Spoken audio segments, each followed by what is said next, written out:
Welcome to the 2-Month Review, the weekly podcast brought to you by Open Letter and 3%. In which we take a book and we break it down, we talk about it, we read it bit by bit, we discuss it, we analyze it, we have fun. I'm Chad Post from Open Letter Books. I have slept 2 hours. There is no baseball. I'm at the end. I'm at the end, guys. I'm at the end. I'm joined as always by Brian Wood, author of Joy Champ Killbox, and who will be featured tonight here in Rochester at the launch party for Lilac Magazine. Hey. Yeah, I don't know how you found out about that. I didn't tell anybody. So I know. Well, I went to look at who's in the issue to see who would be reading, and I was like, oh fuck, you're in here. Now I have to pay $30 for this thing. Detective Chad on the hunt. Yeah. Me and my fucking Google. You don't have to buy the issue. Don't worry about it. I feel obligated. Some of that money goes to you, doesn't it? So is it a new story? No, it's an old one that I just forgotten about. And so I just kind of blew the dust off of it and fixed it up a little bit and, just sent it in and yeah, got lucky. So if anyone out there listening is in Rochester, go to, I don't know, what is it? The Yards? I don't know. Someplace tonight at 7:00, Wednesday. Thursday, December 2nd. Also joined by Katie. I'm sorry. This is just not boding well. I don't know. Save us, Katie. Save me, Katie. No, I can't. How are you today? I'm good. I'm Katie Whittemore. I'm a translator from the Spanish. Just in case there's like someone tuning in for the first time, they're just like, you know what? I'm going to start with episode 11. Well, I would never know, Chad, because I never see her name on the cover. So how am I supposed to know that she even exists? That is not true. There is. I can provide physical evidence of her name on the front cover for multiple books that are forthcoming from Open Letter. And I got you, Katie. I want you to be seen. Thank you. Thank you. Hashtag. Thanks, Brad. Again, Katie, save me. This is like a preamble, but because Brian, I know you're a short story super fan or fan, whatever, but you love short stories in short story form. And because we just got this in the mail and it's gorgeous, I wanted to tell you guys that we got the 2021 short story advent calendar. And since I know the kids like, so what this is that it's 25 individually bound short stories with an introduction on the short story by Alberto Manguel, who picked edited the whole series. And so on each day you get to rip it open and see like what the story is. So that's really cool. The Moon Over the Mountain, Atsushi Nakajima, translated from Japanese by Paul McCarthy. And it's got the little story is bound in there, has information about the author and that. So since the kids like an unboxing and it's December 2nd, anyone want to find out what's in the December 2nd story? Yeah, what a fantastic idea, by the way. This is all I have is cheap chocolates I'm giving my daughter. It is. I'm not fucking kidding you. Lend Me Your Character by Dubravka Ugrashik, which is published by Open Letter Books. That's funny. How ironic. So it's a very cool thing. It's published by Hingston and Olsen. They're in Canada. It's 65 Canadian dollars plus $15 shipping to US or Canada. So it's a nice object. And it is a very beautifully boxed, well-designed object. So just throwing that out there, referencing the short story. Let's talk about crimes. Oh, God. This is tough. And there was a tweet earlier this week from someone saying, my friend's reading the book, 2666, is having a really hard time with the part about the crimes. And there's a lot of responses of like, well, yeah, if you're human, you would have a hard time. Like, good to know that your friend is a living and conscious human being. But it is what this part reminds me of? I was thinking about it this morning about 5 a.m. Hey, that was when you wake up and you can't go back to sleep. And I was thinking about this book, and it reminds me a lot of the first time and only time I read American Psycho with Ellis's book. And it's this repetition of like vicious crime after vicious crime, primarily to female bodies. And you just get tired of it. And you know the author's doing it for a reason, and you want to know what the reason is, because it's like, wow, this is getting old, and there it is again. But then every now and then there's like this palate cleanser where it shakes you back into how horrific it all is. And I remember in American Psycho, there's a part where he murders a little boy at the zoo. And it was like one of those disgusting palate cleansers of like, oh, okay, yeah, this is awful. Yeah. And I keep having this experience in this section where you kind of get, okay, another person, here's their ripped underwear and they've been stabbed 100 times in the face. Okay, great. And then every night, like there's that one that just kind of shakes you awake again. Like it could be a detail like she was wearing a man's sock and had an expensive black bra. And you're like, Right. Oh God. Like there's always just kind of something that wakes you up again. And I guess maybe that's kind of what's getting me through this, are those little kind of details and shocks that like kind of get you out of this. I feel like he almost wants you to be lulled into this monotony and then he kind of like shakes you out of it. Oh, I think it's absolutely intentional. Yeah, like this machine of and then and then gets you back into it again. Yeah. And I think that he, well, I don't know, I'm not going to say like I think Bolaño did this, but like for me, you know what you're saying, Brian, about, you know, like these like little moments of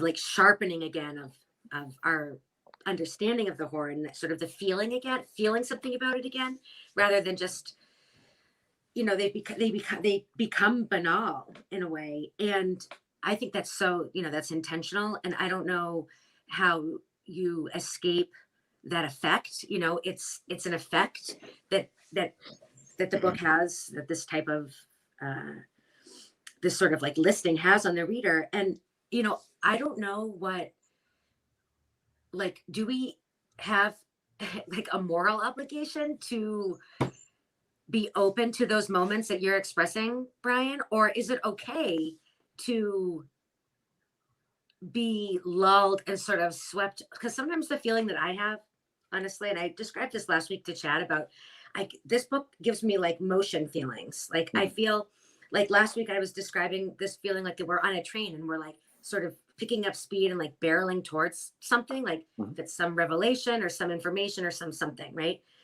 And I also feel like with the descriptions of the crimes, I feel like I'm just sort of like in a boat and I'm just like bobbing along, and it's just, I'm lulled and I'm just being borne along on the sea of this, like these descriptions of the crimes that again are like bringing us towards something. Like I feel like it's not, you know, we talked about aimlessness last week too, Chad, and there is an aimlessness, but in some of the characters, but I feel like there's a destination in the writing and in the form. Yeah. So does that make sense? Yeah, it definitely does. I have a couple questions for you guys, or comments too. So one thing about it, there's two things that I think we're kind of talking about too. There's the listing of the bodies and of the crimes. So there's like the list aspect of it, and then there's in the repetition of that, there's the pattern creation part of it, the things that you see over and over again that are happening over and over again that are marked. In both of these though, like one question I have is that this is the most documentary, truthful, real part of the book. We know that he's writing about real crimes in the way that they were just depicted in the past. This is the documentary aspect of this book, which is extra horrifying. And part of like that, if there's a moral obligation, I don't know that the moral obligation is necessarily reading it word for word, but having a morally grasping the fact that this is ongoing and that this is happening, and for someone to like just read one crime, that's not enough. And for some people it's 5, for some people it's 500. But the downside of that is it's like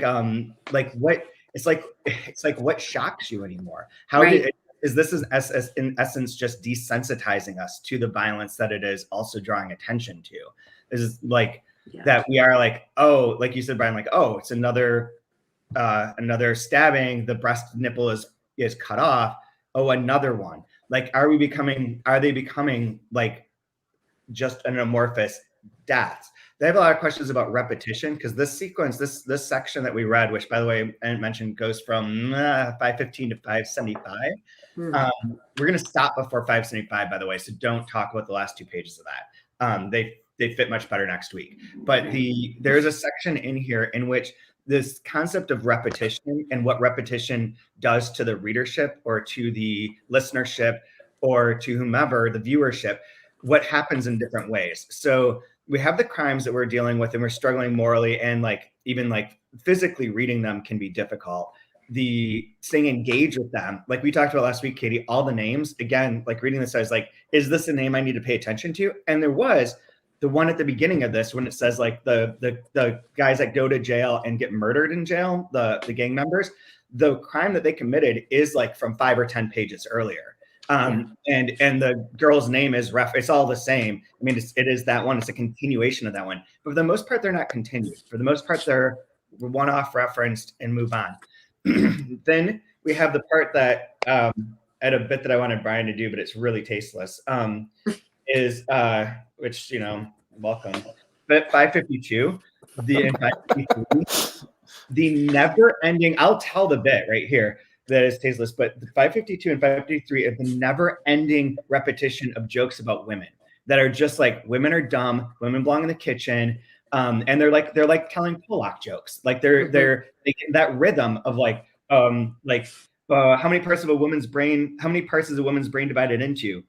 That depends, Valadares. Depends on what, Gonzalez? Depends on how hard you hit her.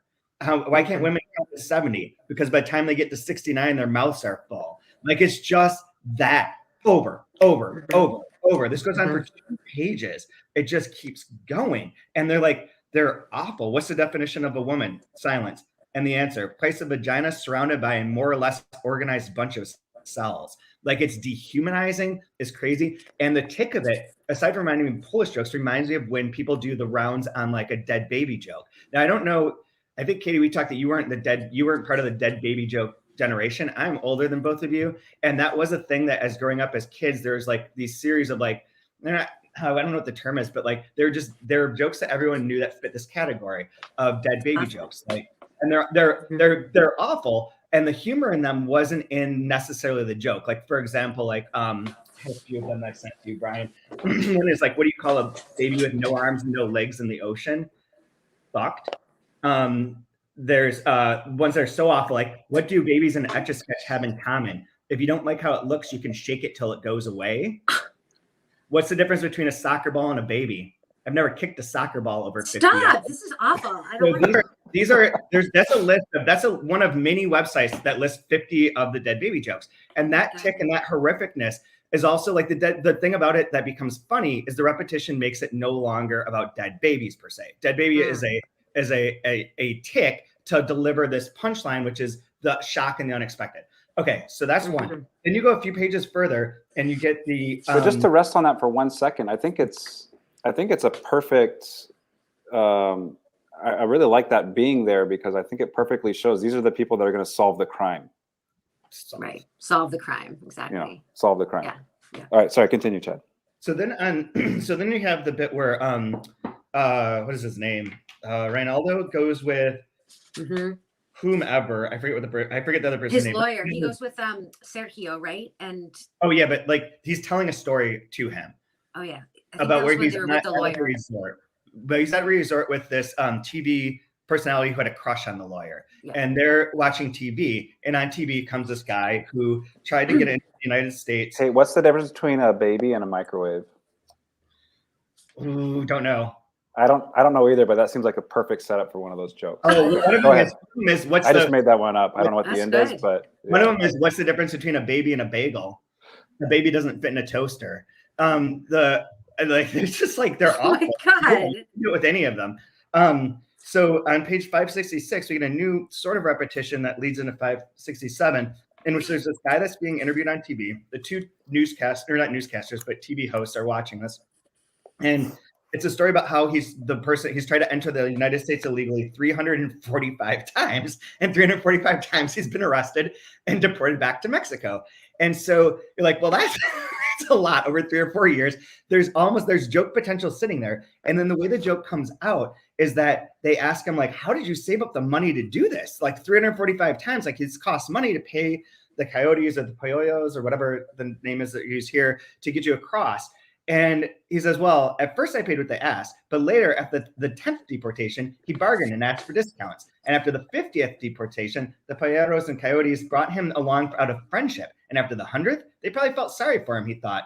Now, he said to the Tijuana talk show host, they brought him along as a good luck charm because his presence, it was in some way relieved the stress for everyone else. If anyone thought that, someone would be him, not the others. So they knew to steer clear of him when they crossed the border. And this is the old it's 5 here, but it's the 3-bit repetition of you play it, you play it once, you do it for a comedy, for tragedy, and then it's really funny. Like then once you get to that 3rd, 4th repetition of a joke, it becomes funny. But that's not true with the dead baby jokes accumulate humor through that way, which is awful. The jokes about women in some world accumulate humor and that way through this endless repetition, the way that Polak jokes do. As a Polish person, I feel like I'm okay to say that one. But then the crimes. So we have these 3 different things. And I think it's just really fascinated me reading this last night and those patterns, especially talking about how do you wrestle with repetition when it's something that is like offensive or horrific. Well, it reminds me too, I mean, I don't know if we've said this quote before and it's been attributed to several people, but one death is a tragedy and a million is a statistic. Yep. It's that number. That's what we did talk about that. I forget what the number is, but once it becomes a certain level, you can't comprehend it as individual things. I think too that and I mentioned this before, but I think it bears repeating, and that is that, I think Bolaño's commenting in a sense on literature's ability, right, or inability to make any sort of difference in the horror of the real world, and in terms of like what can literature express, what can it not express, what social or political or whatever function can literature serve. I think here, I don't know that he comes down really on any side explicitly, but for me, I think it's really calling into question like the point of writing about things like this, like and that maybe there is a drive and an impulse and like maybe we are like compelled to write about and to try to make sense of horror, but that it will always be in vain. Can I give you a sort of a sleep deprived sort of crackpot add-on to that? Please. Is that okay? So we're talking specifically about the crimes when you're talking about this, but one of the things in a lot of Bolaño books and in this book as well is that people learn things by reading. Generally, reading is so everyone's a reader. Now, Lalo Cura, one of the only detectives who tries to figure shit out, and there's a scene in here that's reminiscent of like that famous scene from The Wire with the like fuck scene where they're detecting how this person got shot and how things ended up in the situation they are, where he's at is he at El Chile or he's wherever, and he finds the one body and he's like, it would have been there in the Podesta ravine. And I just want to make one small correction, which is that he is not a detective. He's just like a beat cop, which makes it even more interesting. But so on 554 wasn't 554. And one other correction, in The Wire, isn't it the 2 guys just saying shit in different ways? It was fuck, but maybe it is shit. Because there's the 2 detectives. One guy says like shit, and the other guy's like shit. Yeah, they just take turns just saying the same word over, and it's such a great repetition. But Lalo Cura is trying to be a detective. If he's not officially a detective, great. But he's reading the modern investigation book. That's where he gets all of his information. And on 554, it references how the nights he's like reading about criminology, the books on criminology. Don't lose it now, man. Dizzy from all the fingerprints, blood and semen stains, principles of toxicology, investigations of theft, breaking and entering, footprints, how to make sketches and take photographs of the crime scene, half asleep, drifting between sleep and wakefulness. He heard or remembered voices talking to him about the first exposito, and this goes into his family tree bit, which we can talk about because it ties into Savage Detectives. But that he's learning this through reading. Nobody's showing him, but he's trying to do the right thing. And the only way he's getting that information is through a book. Like the Right. primacy of the book or the written text is like important in that way, and it is sort of impacting the real world within this novel. So I think that might like complicate or adds a layer to like what is the impact of the repetition of the crimes, or what are we? I mean, what are we learning? But also like how are we? I mean, there's two things. Like, yeah, I don't know. I'm done. That's it. Go. Someone else. That's it. Yikes. Okay, that was I fast. feel like I get Throw that, unlimited just things. whip that baton at us. Just whip it, and one of us will catch it, and we'll go. Well, Great. I think to pick up from last week, you were talking about the black car, the Peregrino. the Pilgrim, right? The Well, I mean, Peregrino. it could have been called anything, and it translates to Pilgrim, doesn't it? Yeah, What's the that's difference right. between 100 dead babies and a Ferrari? Oh my god. I don't have a Ferrari in my garage. Oh my god. I'm gonna just. Oh, jeez. Yes. I'm telling you, Yes, this right, is the how this is Peregrino. how that works. Pilgrim. Yes, Brian. Okay. You were talking about it. It's brought up in this section again with a little more context. What did you guys think with that part? Well, I think that's really. I think that we're starting to get a more detailed sense of like the gang activity. So we know about, we've been in the last section, I think, or the section before, Brian, when we were all together, we were getting like more information about like the network of like the narcos and what was going on in the ranch outside of the highway to, the highway to Cananea and all of that. And now we're getting this, these scenes of this gang violence, this youth gang violence, which is tied, of course, to the drug trade, but it's separate than like what the narco kings are doing, right? And so for me, it's like when they describe Chimol, one of the gang kids that they end up in prison and that are killed, and they were in a black Peregrino, and one of them just says, "Well, that's just a car that I stole," but that does, I don't really believe that, and so you wonder, like, okay, is like a fraction of these crimes being committed by these like youth gangs that are related to the narco trafficking? And I think something that was fascinating about just, another way of showing the complicity in a really, it's not a funny way, but it's this sort of sardonic way, which is when they notice like, oh, in a strange, I wonder where that is. I should find the page. In the strange, like bit of information they uncovered, they see that like the street, like the the houses on all these different streets are owned by like, all the houses on one street are owned by like the mayor of Santa Teresa. Yep. Then a couple blocks down, those houses are owned by Pedro Rengife. And so you see, and then they all meet and they're like, well, you don't fucking kill and rape on your own territory. So then they have to have a meeting, and it's like, it's the same people that were meeting in the last section that we read, which I felt was like this set piece of like, 12 angry men or something sitting around the table and arguing and talking through like what's to be done about the crimes. And so it's like, well, here we have like the puppet masters, right? And then you have puppeteers, which are like, so you've got like politicians at the top, politicians and the drug lords. And then you have like this other layer of the people who are actually committing violence, most likely. And then you have the people that are below that until you get to the figures that are completely excluded from society and don't matter, and whose deaths are just being shelved.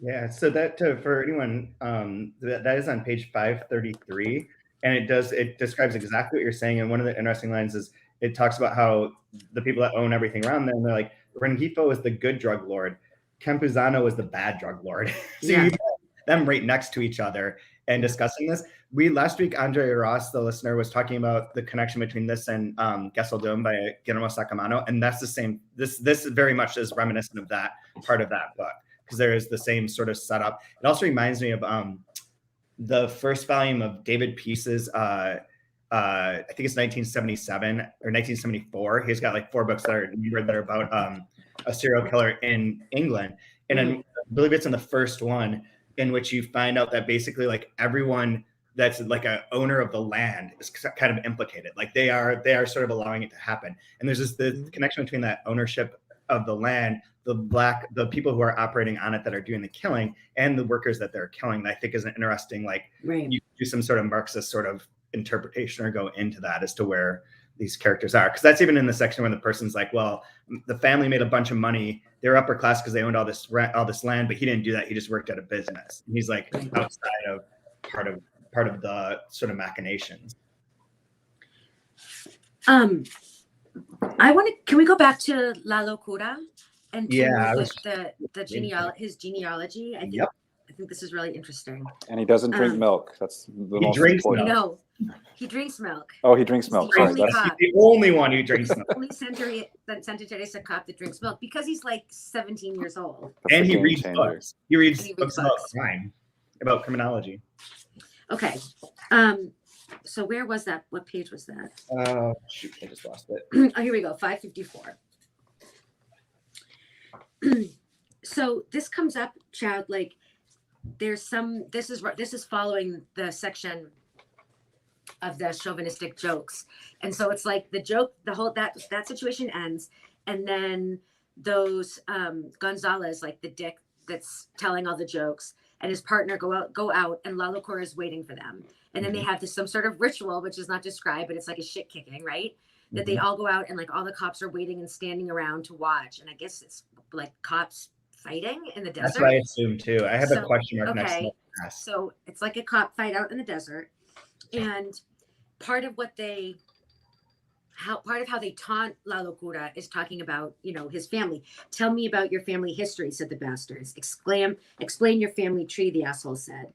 And then he has this memory of the voices, or the voice that starts, that's whispered to him over time about his origins. And this is interesting because it's 5 generations of raped women,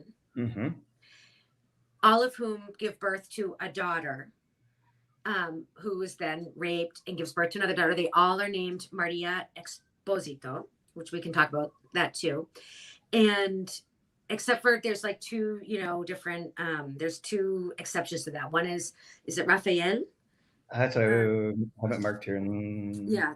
So at one point, one of the Marias has a brother, and he ends up like going on like a revenge killing to like his like sister's besmirched honor. And then the last one is Lalo Cura, and Lalo Cura's mother was not raped. So there's 2 things to talk about. One is like Lalo Cura's origins in this book, and his origins in other of Bolaño's works in the Bolaño universe.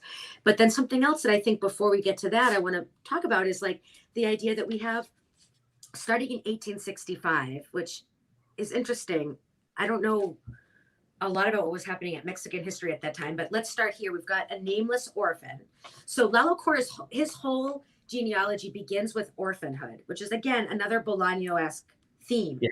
Right.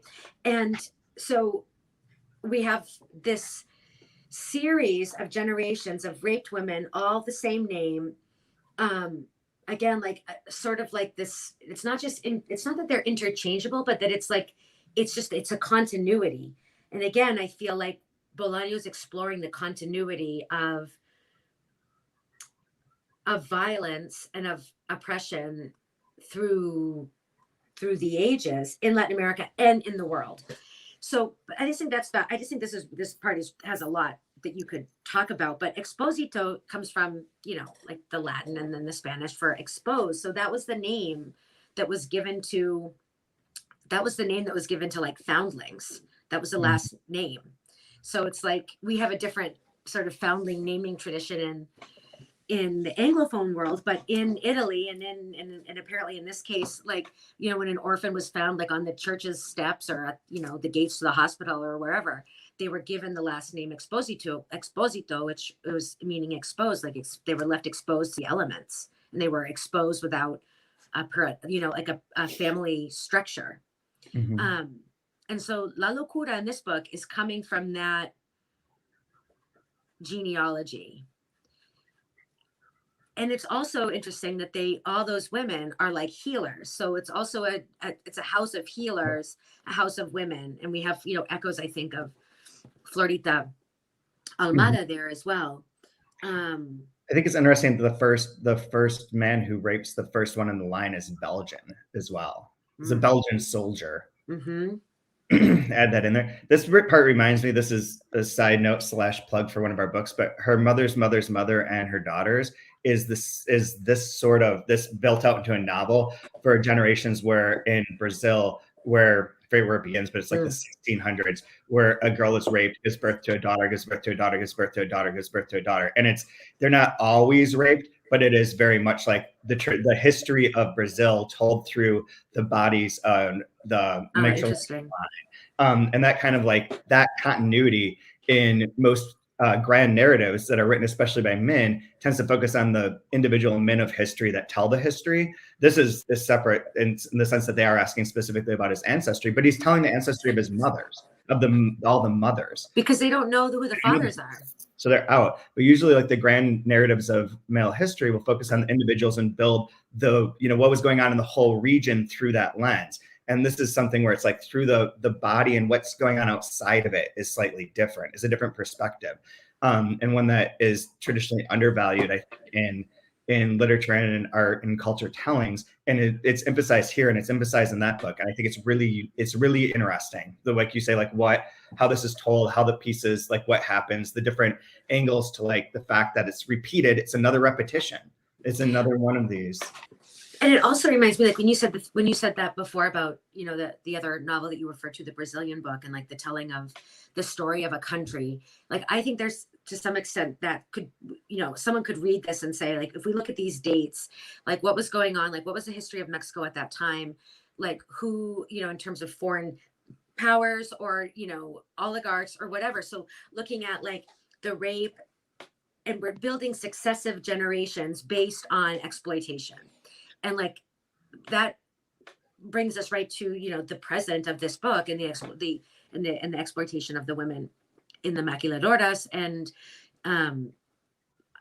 I think that there could be connections there. I also think that do you want to know what was going on in 1865? Yes. Okay, so in case anyone's out there that's a historian is like, you guys, so I was going to say it's the end of the Civil War, which it is, but that coincided with the beginnings of success for Juarez's forces against Maximilian's. Maximilian, ill-informed on Mexican affairs prior to his arrival, alienated his conservative allies by attempting to adopt more liberal policies, while he failed to win over liberals who saw him as a tool of French interests and Mexican conservatives. In 1865, liberal military victories made Maximilian's position increasingly difficult. Meanwhile, other people do things. Their intervention in Mexico had grown unpopular with the French public, increasing drain on the French treasury. And then in 1866, Napoleon III orders the withdrawal of the French troops. So that ties in our Belgian thing, but it is through like another warred conflict, and one that's a colonial one specifically. A colonial, yeah, exactly. And it resonates, echoes with the American Civil War. And there seems to be like the majority of this section seems very soaked in like there's colonialism throughout all of it, with like the destruction, the raping, the idea of borders. I don't know. I feel like there's something there. I don't know what the statement of it is necessarily, but this idea of Christianity, pilgrims, colonialism, and just kind of just washing over a land with it, and the idea of the repetition of like sins of a father, and the repetition of what happened in Europe is going to happen here. It's going to happen there, like the destruction of people. I can't make sense of it yet, but I get these feelings. Definitely. Yeah, there are those resonances too, like the cycle until the Messiah comes. Yeah.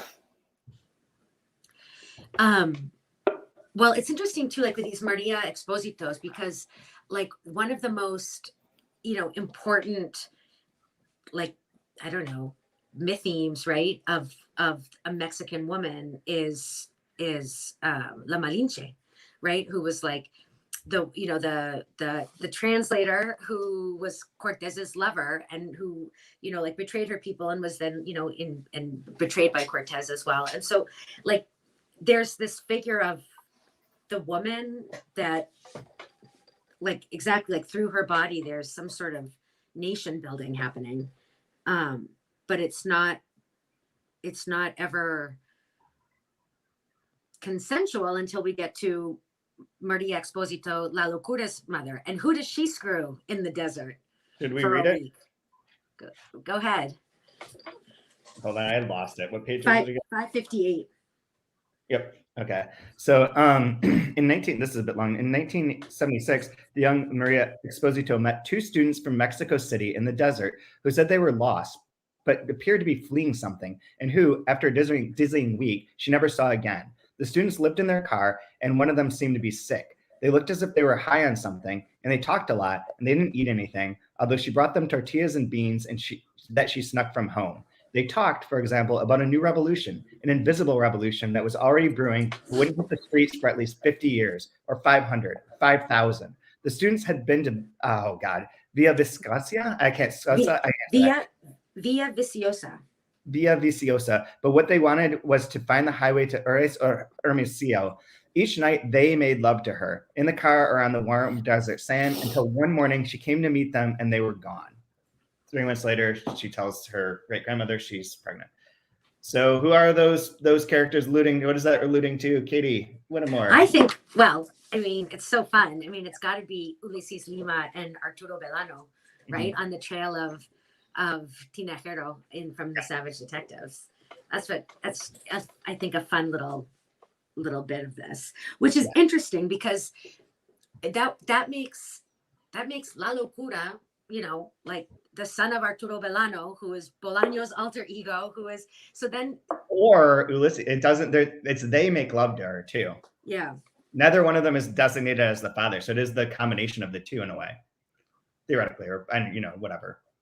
Yes, I know. Why do I think it's Bolaño?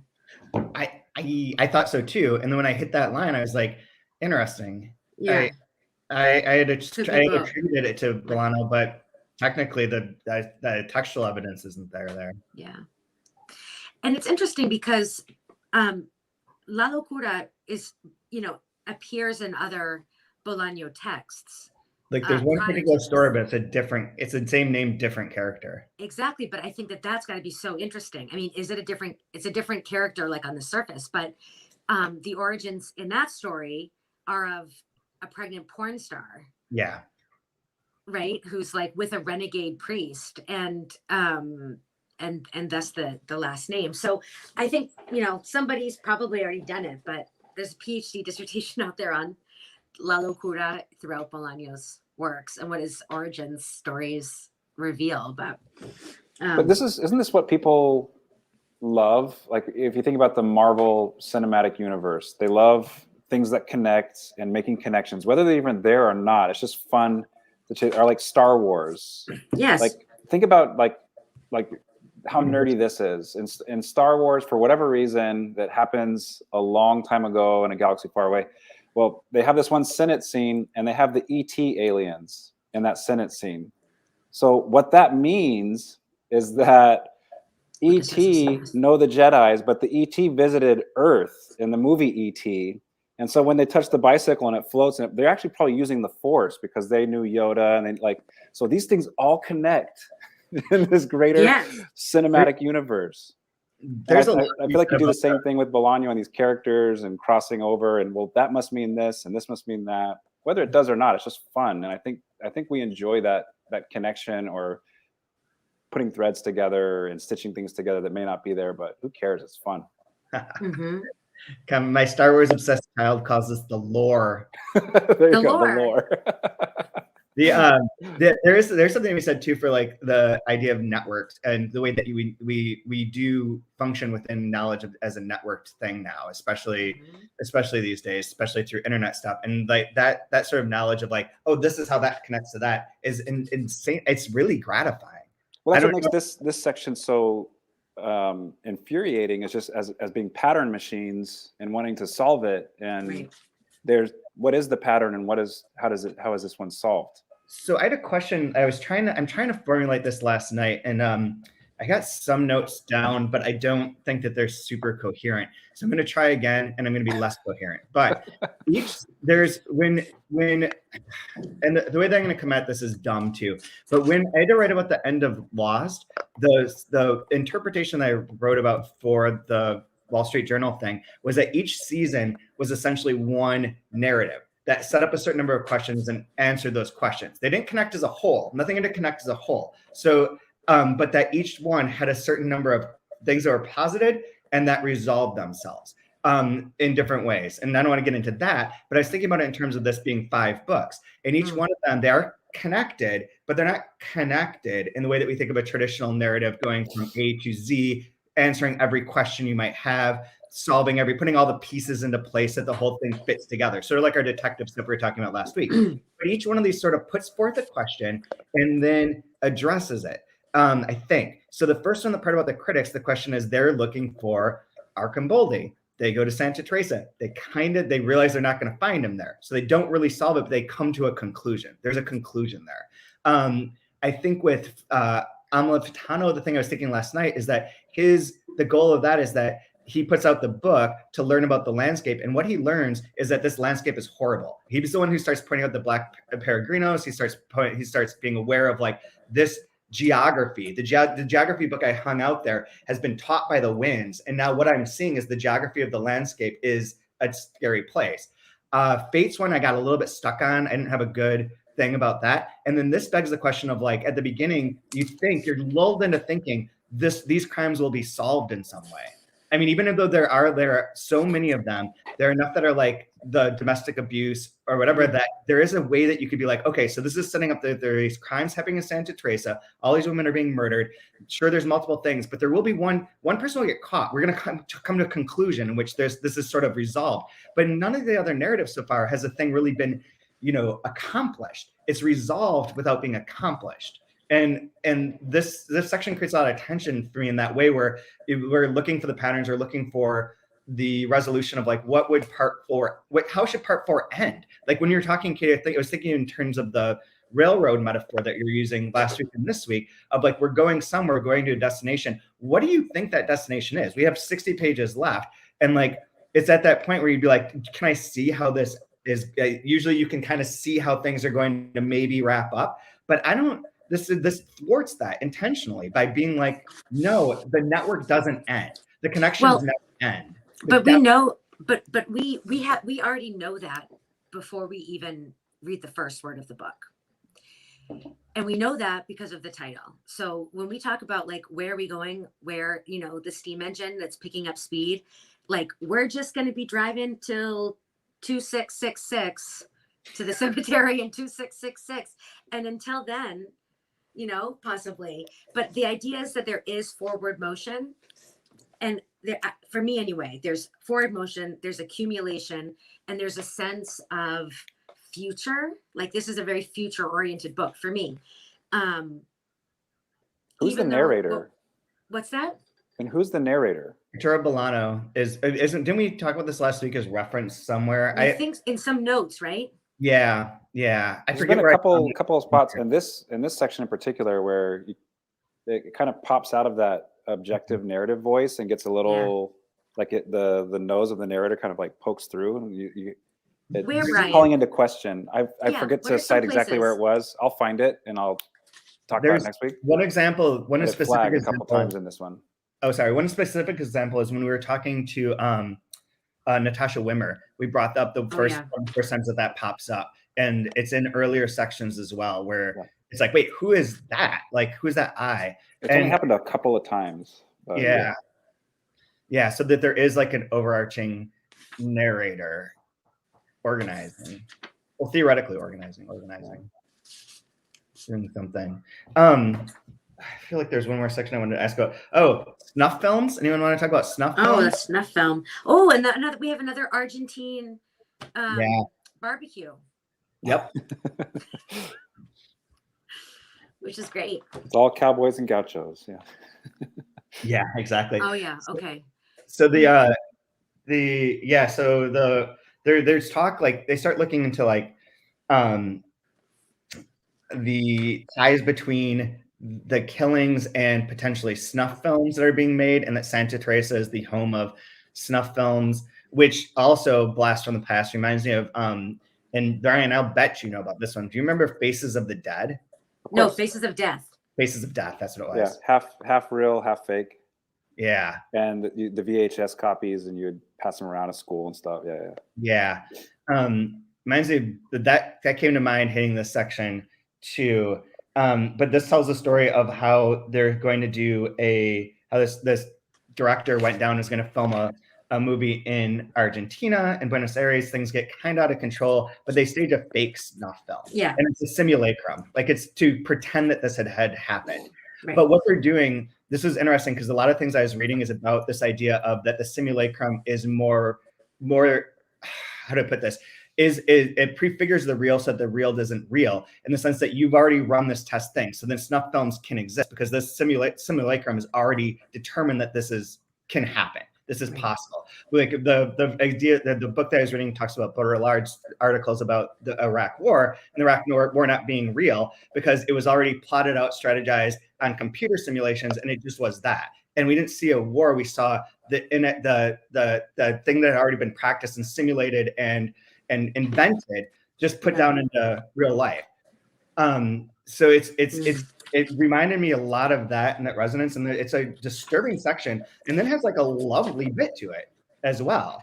With like the guy that the cinematographer who leaves, he meets the one woman there, and he's like just desperately in love with her, and has like this really like touching bit where he's like, at least he said to himself, I've met the woman of my dreams. Other people, most people, glimpse something in films, the shadow of great actresses, the gaze of true love. But I saw her in the flesh, heard her voice, saw her silhouetted against the endless pampa. I talked to her and she talked back. What do I have to complain about? And that's in the midst of like a really romantic like conceit within the midst of something that's like not only, it's like a fake horror that prefigures true insane horror that we keep seeing over and over and over and over and over again. And in a way, to make this really extra complicated, what we're seeing is an artificial representation of the real, because this isn't the same crimes. They're similar. He's using the same things, but it's not like he's not repeating Sergio Gonzalez's words.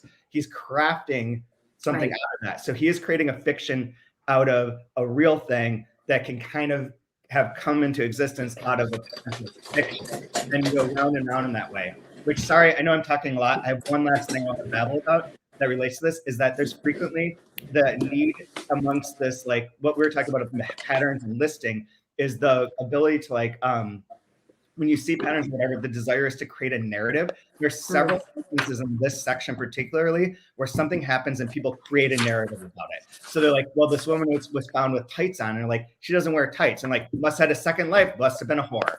And like, must have been an orgy.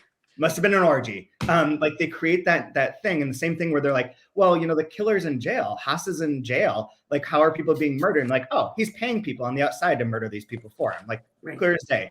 We create the narrative to fill in, to take the bits that we have and make them make sense. And that I thought was interesting. Katie, you're looking something up. Well, I'm just looking at the bones in the desert. Oh, cool. Because I have the Spanish version, but I think it would be interesting for next week. I want to find some examples of how. Okay, do you want one right now? Okay. Okay, so the appendix in Chris Andrews' book, whatever it's called, An Expanding Universe, is the victims in the part about the crimes and in Bones in the Desert. So, okay, so the first one here, the first victim in 2666 is Esperanza Gomez Saldana. It's unsolved in 2666, and the name of the real victim is Alma Chavira Farral, which is on page 273 of your book. And it's on 444 of our book, and the English translation. So we could, wait, is that right? 444 or 354? 354, sorry, 354. I mean, I'm more interested in like, in how it's described. And so in Bolaño lifting the style of this chronicle. That's what I mean. Like, if you looked at the one that's in there, what does it have on 273? I mean, you can't do it here, spot translating it, obviously, but the page 273 crime is the same as the 354 one. So we can look at those 273 next to each other. Like, I have the 354 one open. Yeah.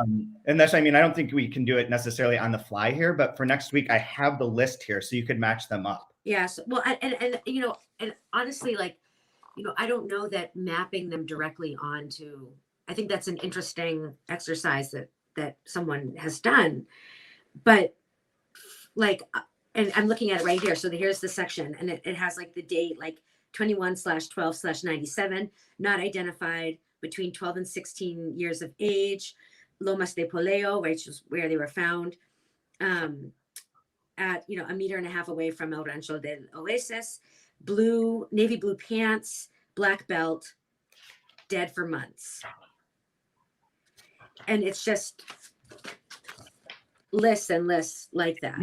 So what I think is really interesting here is how Bolaño makes use of this primary source, like, and does narrativize this.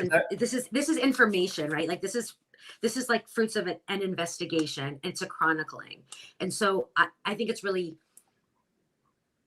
interesting that Bolaño, the way that he lifts this journalistic style sort of right out of an existing text. It's talking about real crimes, but then narrativizes it. And in this case, you know, the way that the crimes are presented in this chapter. The one you just read, I have open. Oh, what? The one you just read is on 564.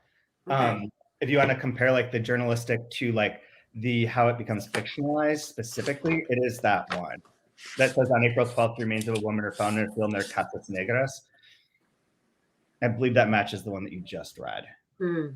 The people who come to visit came upon the corpse, realized it was a woman by the hair, black and waist length. The body was discovered in an advanced state of decomposition. After the forensic examination, it was determined that the victim was between 28 and 33, 5'6", and the cause of death was massive cerebral contusion. She wasn't carrying identification. She was dressed in black pants, a green blouse, and tennis shoes. Car keys were found in one of her pockets. Her description didn't match that of any of the women missing from Santa Teresa. She had probably been dead for a few months. The case was shelved. So one thing, let me, sorry, go on about this for a second. So here, when he does the journalistic aspect of it, it is just giving those facts. Like there's no narrative formation. This is what on April 12th it was found. Body was discovered. The people who came upon it, she was between these ages. She was dressed in black pants. When it goes back to the narrative part, it begins usually, a lot of these sections begin with something that sort of like propels you into the next part of the story. Right. Without knowing very well why, since he didn't believe in seers, Sergio Gonzalez went looking for Felida Almada and Hermosa's Channel 7 studios. That is all of a sudden like a forward moving, here's what the next part of our motivation is going to be. He went to look at this. A lot of these sections start with that sort of jump. So there is like that back and forth. And I think it's interesting to see how it compares to the actual book. And it's, yeah, I think like, I don't know, sorry, what you're saying I think is fascinating, but I think it's interesting to see those two styles at play and how like they're within the text and within the actual language frequently too. Yep. I don't think we'll have time to talk about it this week, but next week I'd like to discuss, there is a lot of urination in this in this section. Cordero. Right, like from the beginning to the end, there seems to be all over the place, and I'm wondering what's going on with that. I'm very curious about what is he trying to say with? Is it men marking territory? Is it like I'm just curious what's going on between the penitent, like that's not nothing either, right? He's paying a lot of attention to male urination for some reason. So. Do you have a fledgling theory? Well, I want to finish this section, but I'm not sure yet. I'm not exactly sure yet, but I think it might be men being dogs kind of a thing. I don't know. Now, there's a weapon here in a sense. When they piss to get the guy out from under the bed. Yeah, that was yeah. Here was one that I really liked early on. Just real quick, I know we're running out of time, but I really enjoyed on 524 the way he put the ending of these two sections, the way they're juxtapositioned, I think is really cool. So when the lawyer's talking to Haas, discretion is money, asked Haas. Now you're getting it, said the lawyer. Do you know why they killed the, how do you say this word? Caciques? I don't know, said Haas. All I know is that it wasn't a walk in the park. The lawyer laughed. For money, she said. Those animals killed the daughter of a man with money. Everything else is besides the point. Just babble, said the lawyer. And then the very end, we get another murder that takes place. And the very last line of the next murder is, the police questioned some of the other workers and closed the case. But they're just showing the the justice happens if you kill somebody With money. and then the next person has no money, and so they ask a couple questions, case closed. Well, and the justice has to be extra legal. So these people receive justice because horrible. they get like fucked with a broom. They get In fucked to death with a prison, broom handle Testicles. in No. prison, and have their testicles peeled like grapes. And so, Yeah. like, so that where if there is going to be quote unquote this justice, right? It's like it's where will it come from, and who receives it? And from the which police crimes. officers look down from above, Yeah. essentially taking pictures and The joking. guards. Yeah. Mhm. Guards. Yep. That's a really good section, Brian. I have that same one marked here. Where did I had one that But I want to, just because it disturbed me a lot, is that the section where like the 14-year-old girl dies from multiple heart attacks. I know. Just that line. I mean, there's so many things that are so horrific, but something about that really like. Yeah. Yeah, it's like what Brian, was saying at the beginning, like that there are these sort of punctual moments of like of shock where you're like, oh my God, I'm shocked again. Yeah. And there's that too. So here's this. Okay. So Emily Hall's comment, I had this underlined. And then Emily Hall's comment about the lore makes me want to talk about this. And maybe this is something that we can bring up next week too, because again, it's underlining sort of the same bits of not really theory, but kind of. Okay. So this is on page 540.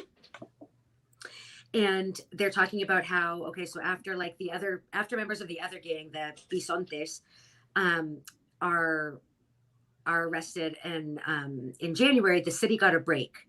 The best Christmas present, read the headline of the story in La Voz de Sonora, describing the capture of the 5 Pachucos. True, there were deaths. A longtime thief whose stage of operations was the city center was stabbed to death. 2 men with ties to the drug trade died. A dog breeder died, but no one found any women who had been raped and tortured and then killed. This was in January. It was the same in February. There were the usual deaths, yes, those to be expected. People who started off celebrating and ended up killing each other. Uncinematic deaths. Deaths from the realm of folklore, not modernity. Deaths that didn't scare anybody. The serial killer was officially behind bars. His imitators or followers or hirelings were too.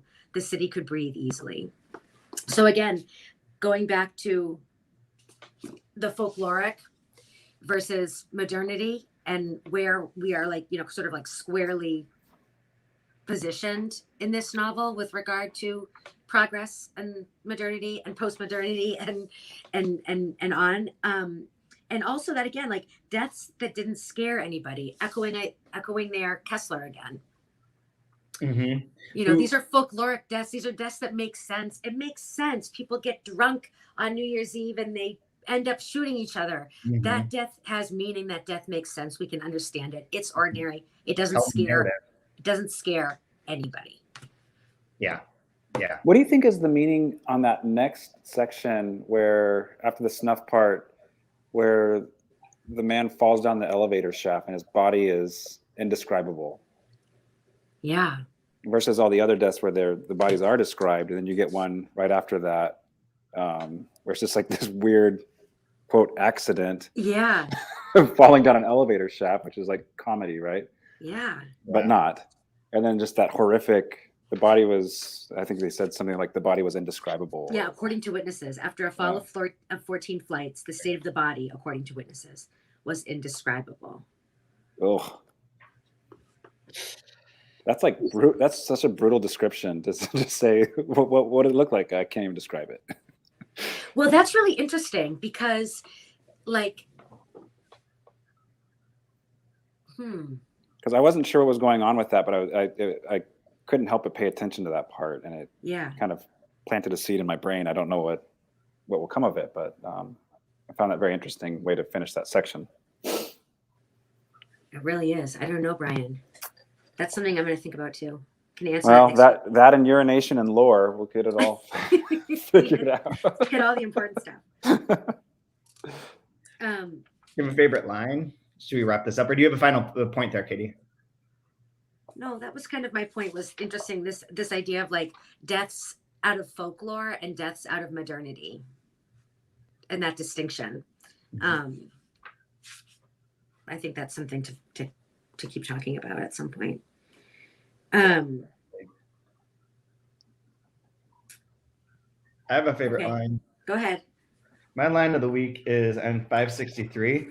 What are good times? Sergio Gonzalez asked himself. Maybe they're what separates certain people from the rest of us who live in a state of but sorry, let me start over. What are good times? Sergio Gonzalez asked himself, maybe they're what separate certain people from the rest of us, who live in a state of perpetual sadness. Oh my God, that's good.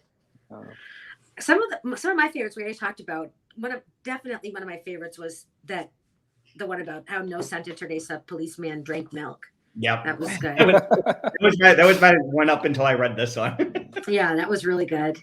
Okay, I have that one. All right, 550.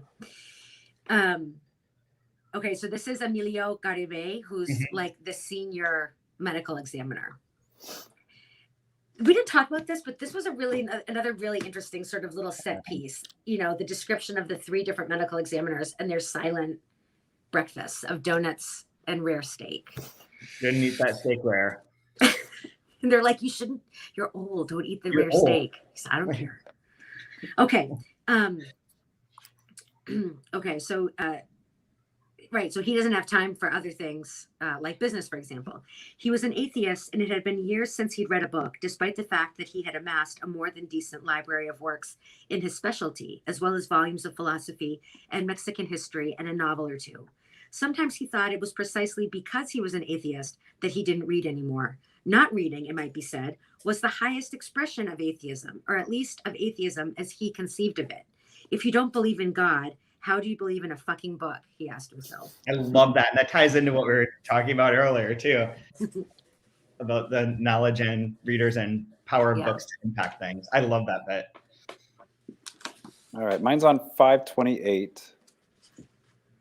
Despondent, she went back to her house, to the other neighbor women and the girls, and for a while, the 4 of them experienced what it was like to be in purgatory, a long, helpless wait, a wait that begins and ends in neglect, a very Latin American experience as it happened, all too familiar, something that once you thought about it, you realized you experienced daily. Yeah, it's beautiful, actually. And finish the end of that sentence. Brian, would you finish the end of the sentence? Oh, yeah, I just shut it. Hold on. Oh, no. Experience daily, minus the despair, minus the shadow of death sweeping over the neighborhood like a flock of vultures and casting its pall, upsetting all routines, leaving everything overturned. Yeah, that's really beautiful, actually. I forgot to mention that the snuff film director is Epstein, which I know. this week. That's a Joe Rogan podcast. Oh God! Anything else anyone want to say? I don't know. I could go for another hour, but I know that's not within the bounds of what we do in TMR. Yeah, we'll be back next week, but I'd go for another hour as well. I've got to make more coffee though, or something. For next week, we will finish this section of the part about the crime. Wow. So some of the things that we've been sort of laying out or teasing out of, like, see what happens when the urination, the description of the bodies, all that. That'll hopefully come to like some sort of we can make some sort of conclusion, because the section will end. If nothing else, this section will end. Yeah. Such is baseball, such is life.